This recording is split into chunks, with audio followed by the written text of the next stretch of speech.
for way-out trips to inner space. If truth is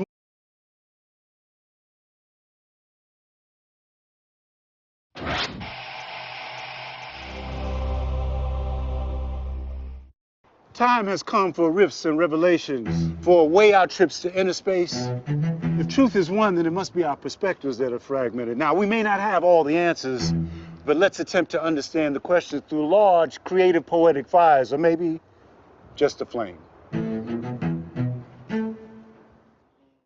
I got a story to tell. Ideas kiss similes so deeply. Deaf poetry. Your existence is fractionally status quo. I just got my wings. And I was searching. My people's in the house. Rock the empty pursuit of pride. Pharmaceutical schemes. Somebody's got to hear my story. Give it up, give it up, give it up. Russell Simmons presents Deaf Poetry. Yes. Our next guest is a true revolutionary, a true man. He's a screenwriter, director, author, college professor, youth advocate, and on top of that, all of that, an incredibly deaf poet. Ladies and gentlemen, please give a warm deaf poetry welcome to my friend, my mentor, one of my heroes, the powerful Mr. Jamal Joseph.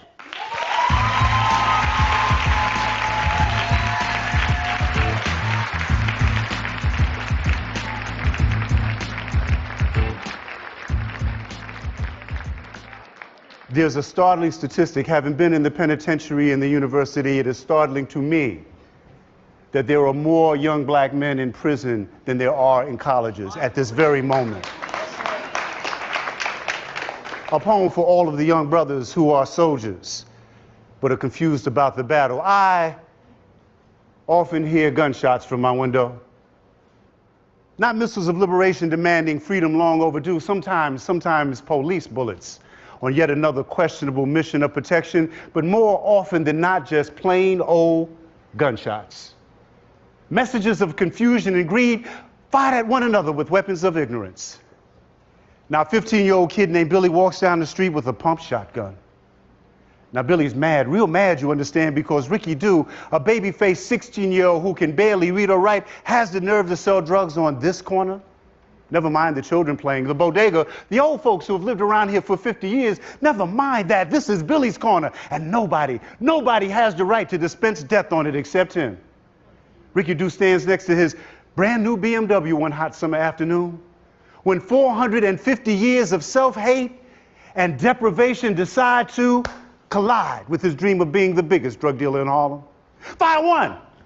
Adrenaline races, people scream, and Billy, bad shot that he is, has just killed a 4-year-old child. Fire two! Ricky Dew's face and the windshield of the BMW are shattered, and Billy, well, he'll be dead in a week, or in jail in a week, or a federal witness within a week, and 10 more will step up to take his place. God, we need help. Or maybe we need a God-given war, but things have got to change, and I often hear gunshots from my window. Except last night, it was firecrackers. Set off at 2 a.m. on the corner by the kids who sell cracks on the corner that all of the cops and all of the babies know about. But what the hell? Last night it was only firecrackers. And everybody celebrates the 4th of July in Harlem, even the drug dealers. And isn't that crazy? And isn't that just right that we should celebrate the birth of a nation that killed Malcolm, Martin, and Ricky Dew? And for the first time in my life, I thought maybe we deserve this. Maybe we deserve this because, you see, brothers and sisters, we have always been accomplices in our own murder, if not as participants, then as silent witnesses.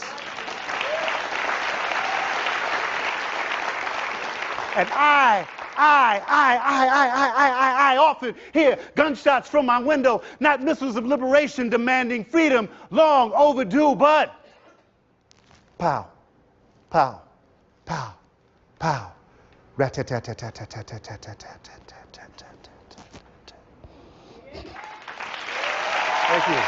Power to the people. Thank you. Primo mio. Thank you. Give it up for Jamal Joseph, y'all. There you go, there you go, there you go, there you go. Thank you for coming out. God bless you. Good night.